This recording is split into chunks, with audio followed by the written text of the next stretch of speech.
Chers internautes, bonjour. Nous sommes aujourd'hui en compagnie de Bruce Duvic. Bonjour Bruce. Bonjour Raphaël. Alors tu es agriculteur de métier, tu es le porte-parole du collectif Votez pour vous et tu es également un membre fondateur, cofondateur du MCP, le mouvement constituant populaire, un mouvement qui a été fondé en août 2020. C'est ça. Alors ma première question sera toute simple, est-ce que tu peux présenter ce fameux MCP ?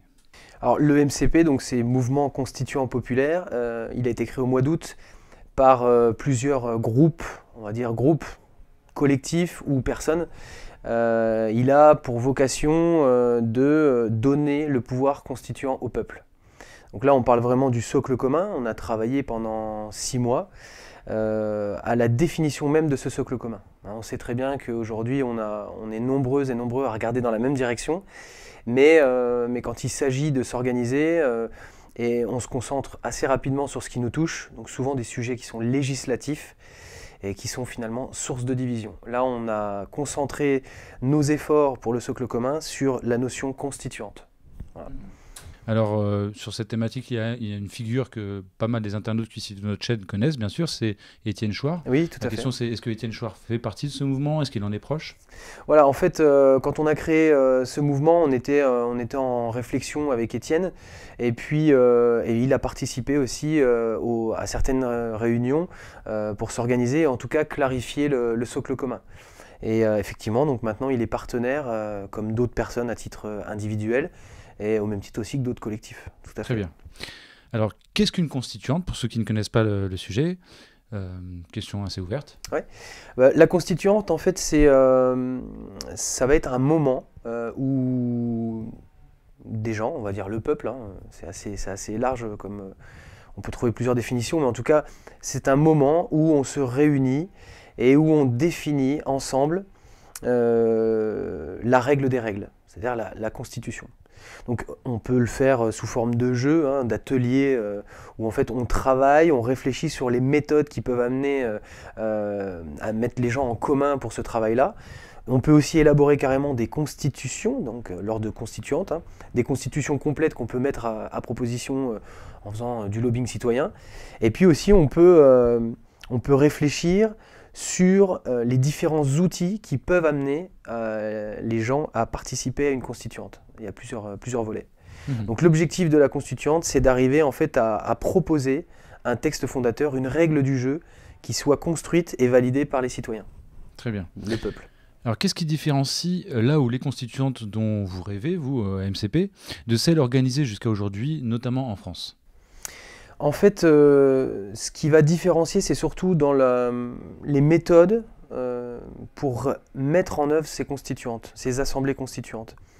On pourrait très bien imaginer qu'un groupe de personnes atteignant le pouvoir propose plusieurs outils au peuple, ou carrément arrive avec un modèle de constituante défini. Aujourd'hui, ce qui se fait, c'est plutôt des versions élaborées par des groupes qui travaillent ensemble, des personnes qui travaillent ensemble. Et ce qui peut être dérangeant parfois, c'est qu'on a le sentiment, quand on travaille sur quelque chose pendant 1, 2, 3, 4, 5 ans, qu'on a la version la plus aboutie et qu'on est au plus proche de la vérité de ce que devrait être une constituante. Et qu'on est légitime. Et du coup, on se sent légitime puisqu'on a fourni un travail, c'est des heures de réunion, c'est du temps de pris sur sa vie personnelle. Mais finalement, quand on réfléchit, la démarche du MCP, c'est de dire que en aucun cas nous représentons le peuple, au sens large, hein, nous ne sommes absolument pas plus légitimes qu'un autre groupe pour proposer une version de travail, une assemblée constituante ou carrément un texte final. Donc la logique du MCP, c'est de rassembler tous ces groupes qui sont dits constituants pour les faire travailler ensemble sur mettre la mise en commun en fait, de différents outils déjà réfléchis et surtout de définir les modalités d'un processus constituant populaire permanent. Et c'est en ça que c'est différent. C'est-à-dire qu'on doit réfléchir, c'est ça qui est un peu difficile à comprendre, mais on doit réfléchir sur les méthodes à mettre en œuvre pour organiser une assemblée constituante. Vous vous concentrez sur le chemin plus que sur l'objectif final, en fait. Exactement. Alors, ma question est portée également par rapport aux constituantes que des députés ou que des gens de pouvoir ont organisées jusqu'à présent, qui ont abouti à différentes constitutions, qui ont fondé les différentes républiques françaises. Qu'est-ce qui différencie, c'est une question peut-être qui te semblait tellement évidente que tu n'y as pas répondu, mais qu'est-ce qui différencie donc les différentes constituantes qui ont lieu en France, qui ont donné des constitutions sur lesquelles la République s'est fondée, s'est basée, de ce que vous aimeriez qu'il advienne un jour en France? En fait, il y a deux différences de taille. C'est que quand on parle de processus constituant, vous pouvez avoir des dictateurs qui mettent en place un processus constituant. Ce que nous on rajoute là, et ce que d'autres aussi ont rajouté avant, c'est la notion de populaire, c'est-à-dire qui concerne bien le peuple et non une minorité qui domine aujourd'hui le monde, une minorité qui est soutenue par des moyens financiers. Et c'est la notion aussi de permanente, c'est-à-dire c'est une démarche qui doit être continue dans le temps.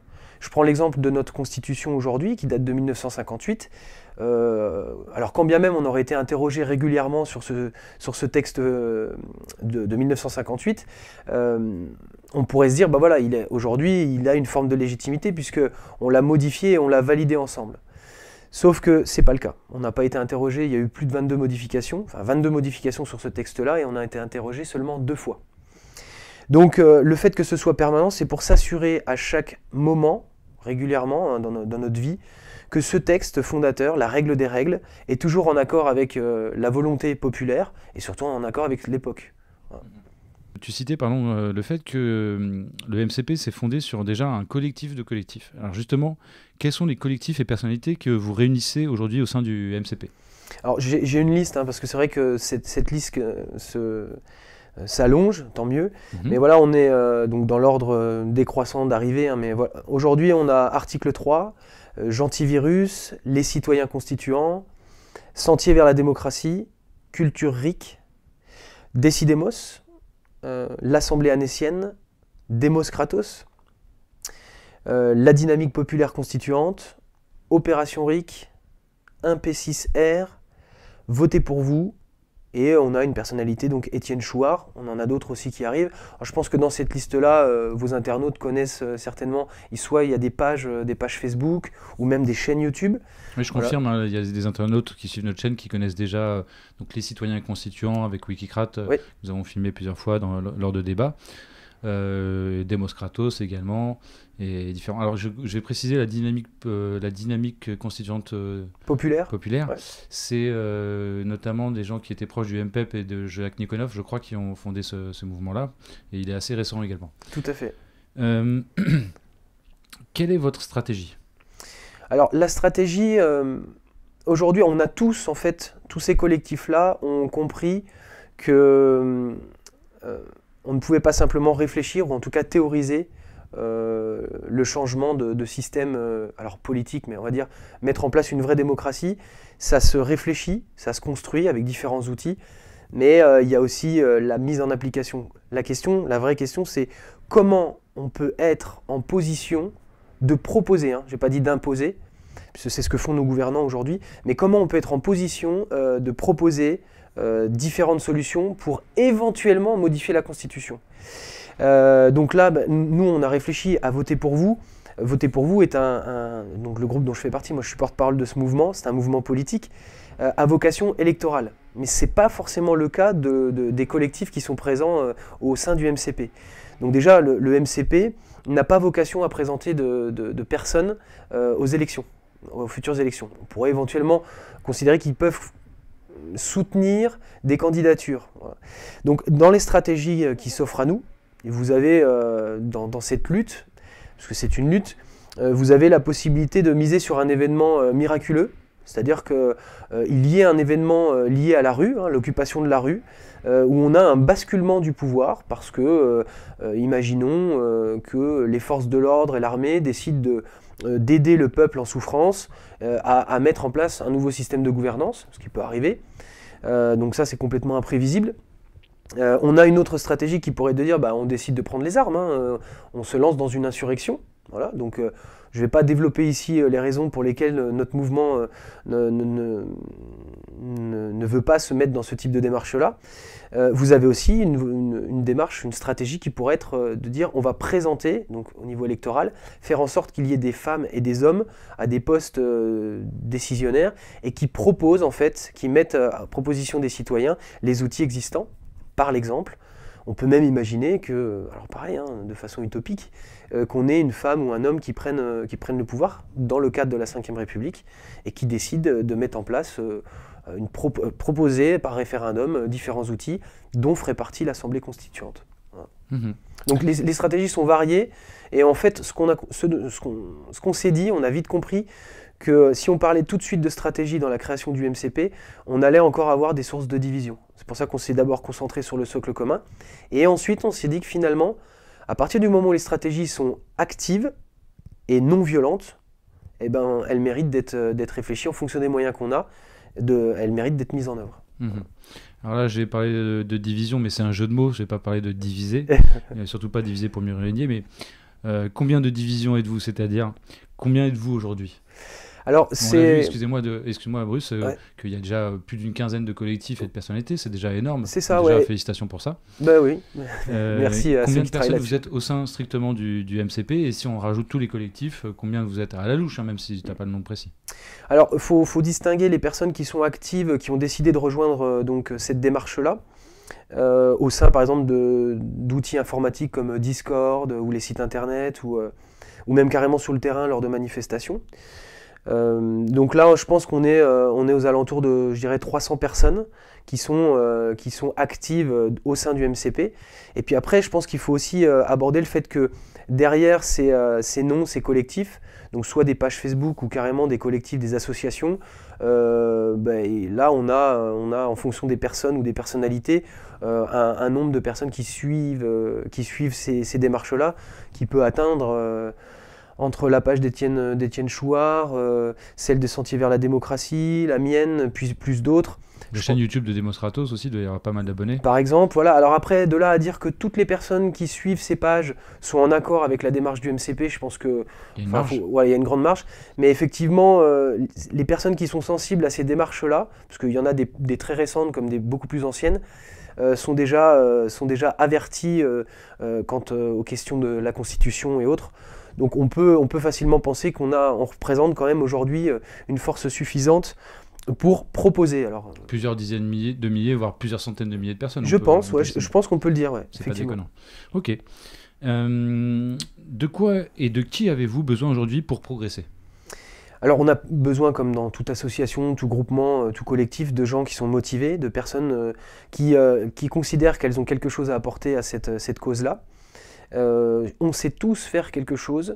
L'intérêt ici, c'est que chacun fasse ce qu'il sait faire et qu'on le mette en commun. Voilà. Ce qu'il sait faire et ce qu'il aime faire. Ce qu'il aime faire, voilà, parce que c'est vrai. Alors, il faut aussi se dire que dans ce type de démarche-là, surtout si on envisage, donc il y a forcément de la comptabilité, il y a forcément, si on envisage après, c'est plus pour les collectifs, mais des démarches électorales, on a toute une structure nécessaire, réglementaire, où là on a des tâches, des missions qui sont souvent pas très fun, comme on dit. Et qui demandent des compétences. Exactement, ouais. Donc là on a vraiment besoin de tout type de profil. Ce dont on a besoin aussi, ce sont des gens qui sont capables de s'exprimer et qui ont envie de s'exprimer en public pour mettre en œuvre, j'en ai pas parlé précisément tout à l'heure, mais dans les stratégies qui sont de réunir du monde, ou même d'aller à des élections, on a besoin de faire ce qu'on appelle de l'éducation populaire. C'est-à-dire, c'est pas forcément un sujet dont on parle constamment. Cette constitution, c'est pas très glamour. C'est un peu intellectuel, c'est pas très sexy. Ouais. Exactement, donc on a aussi besoin de faire le pont entre des textes qui sont rébarbatifs, qui sont pas si compliqués que ça en fait, et de faire le pont avec des personnes comme toi, comme moi, où on a une vie normale, on n'est pas forcément dans ces sphères-là, et de faire le pont entre les deux, c'est important d'avoir cette éducation populaire, cette vulgarisation pour qu'on comprenne bien que finalement c'est pas si compliqué que ça, et que ça mérite de s'y intéresser. Et donc pour vous rejoindre, c'est via la page Facebook, via votre site Voilà, donc il y a la page Facebook Mouvement Constituant Populaire. On a un site aussi. Donc j'ai pas noté l'adresse, mais vous on avez va le mettre en lien là, sous la vidéo. Voilà, on exactement. parle là. Et puis après, vous avez donc dans la liste des partenaires sur le site du MCP, vous avez l'ensemble des noms donc, que j'ai cités tout à l'heure, où là vous pouvez aller individuellement voir si telle ou telle action vous intéresse plus, et puis naviguer, mettre vos commentaires. Mais ouais, on a surtout besoin de faiseuses et de faiseurs. Voilà. Très bien. Alors justement, puisqu'on parle de faire, quelle est votre prochaine action publique, si vous en avez déjà une de programmée, peut-être que vous n'en avez pas? Alors, on est bien obligé d'aborder ce mot, hein, mais avec le Covid, ou la Covid, ça a repoussé certaines échéances, puisqu'on avait prévu de faire une université d'automne, où on aurait invité des personnes extérieures intéressées, plus les membres actifs du MCP, à réfléchir ensemble sur les stratégies, les moyens qu'on met en œuvre et le futur calendrier. Donc ça a été repoussé. On envisage certainement, c'est dans les tuyaux, de faire une web convention, une convention numérique. Voilà. Et on a aussi, on va participer dans le cadre de ces missions d'éducation populaire à différents événements qui ne sont pas forcément organisés par nous. Donc on avait tous ensemble à Die les 9 et 10 octobre, mais cet événement a été annulé pour cause de Covid. Mais normalement, donc on croise les doigts, les 23, 24 et 25 octobre, il y a donc l'Assemblée citoyenne à Avignon, où on va donc présenter, plusieurs personnes du MCP vont présenter différents supports, avec David Tripart de Sentier vers la démocratie. Le vendredi, on va réaliser une petite conférence gesticulée, justement sur le thème de la démocratie, où David présente des choses, des concepts liés à la Constitution, qui ne sont pas forcément toujours très abordables, à une personne, donc je joue un rôle, hein, c'est un jeu de rôle dans les deux sens du terme, où moi je joue plutôt une personne qui considère au départ qu'on est en démocratie, et au fur et à mesure de la discussion avec David, je vais cheminer en fait, c'est marrant, sentier vers la démocratie, je vais cheminer en fait vers ce que pourrait être une démocratie, une vraie. Très bien. Bon, c'est excellent tout ça. Peut-être que cette université d'automne qui n'a pas pu avoir lieu va se transformer en université de printemps. Et on l'espère. Pour ces printemps, ce sera une période propice à un mouvement tout jeune et qui est en train de naître et qu'on espère qu'il va croître. C'est tout ce que je vous souhaite. Bruce Duvic, merci beaucoup pour cet entretien. Est-ce que tu as quelque chose à rajouter ou un petit au revoir à dire? Non, mais merci Raphaël. Et puis, n'hésitez pas à prendre contact avec le collectif du MCP. On a beaucoup de choses à faire. On a un gros chantier. Et puis c'est le moment. Je pense que là, en ce moment, on sent qu'il y a un besoin, il y a une maturité. Il y a de plus en plus de gens qui prennent conscience que nous ne sommes pas en démocratie et que finalement, le pont, la marche, on va dire, n'est pas si grande à franchir. Et que c'est la cause des causes. Exactement, la pierre angulaire. Ok, Bruce Duvic, merci beaucoup encore une fois et je te dis à bientôt. À bientôt Raphaël, merci.